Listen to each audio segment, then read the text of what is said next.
Alors, est-ce que les fintechs, et plus particulièrement les plateformes de crowdlending en ce qui nous concerne, sont-elles concurrentes? Nous, ce que nous observons aujourd'hui, c'est qu'elles sont plutôt complémentaires.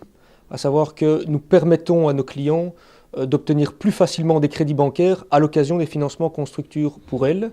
Ça, c'est ce que nous observons aujourd'hui.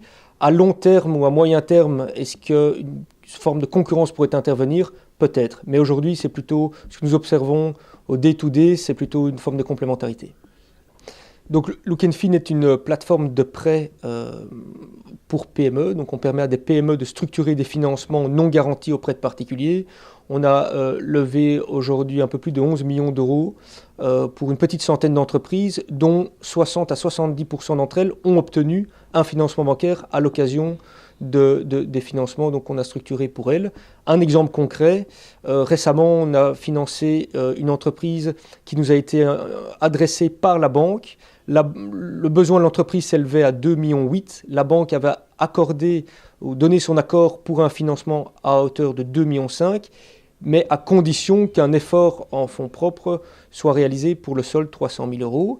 Et donc Look & Fin a structuré ce financement pour 300 000 euros, ce qui a permis, in fine, d'obtenir le crédit bancaire de 2,5 millions. Donc là, on est vraiment complémentaires. Alors pourquoi est-ce qu'on est complémentaires? Parce que nous faisons ce que les banques ne font pas. C'est-à-dire qu'on finance des petits montants, en tout cas du point de vue de la banque, entre 100 000 et 800 000 euros.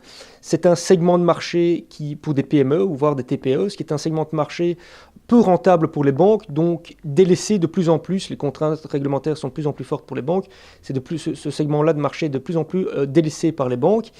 Et les banques, pour ce type d'entreprise, demandent systématiquement des garanties, parfois très contraignantes pour l'emprunteur, même à titre personnel.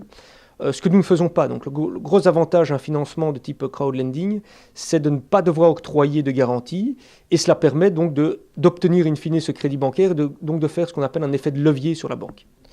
Alors, nous, ce que nous observons dans différentes études, c'est que le marché est très important. Certaines études annoncent plus de 10 milliards d'euros de financement, rien qu'en France, d'ici 2020-2022. Et donc, de facto, ces parts de marché vont être prises aux banques aujourd'hui, puisque ce que nous finançons, ce sont des entreprises qui sont éligibles pour un financement bancaire, moyennant un certain nombre de conditions, dont notamment l'octroi de ces fameuses garanties. Donc, à terme, peut-être que les fintechs ou les plateformes de crowdlending prendront des parts de marché aux banques. Donc, nous, on a deux types d'utilisateurs, deux propositions de valeur, les prêteurs d'une part, les emprunteurs d'autre part.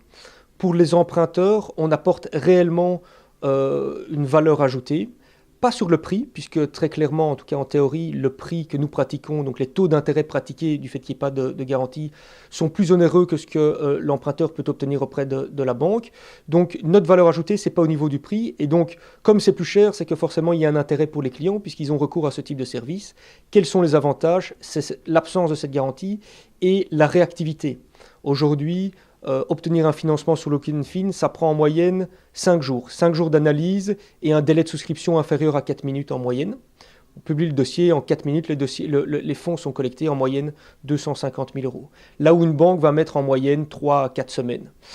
Donc de ce point de vue-là, pour les emprunteurs, au-delà de la notoriété ensuite et de la visibilité que cela peut apporter parce qu'il fédère un certain nombre de prêteurs qui peuvent devenir ambassadeurs de la marque, cette réactivité, cette absence de garantie sont clés.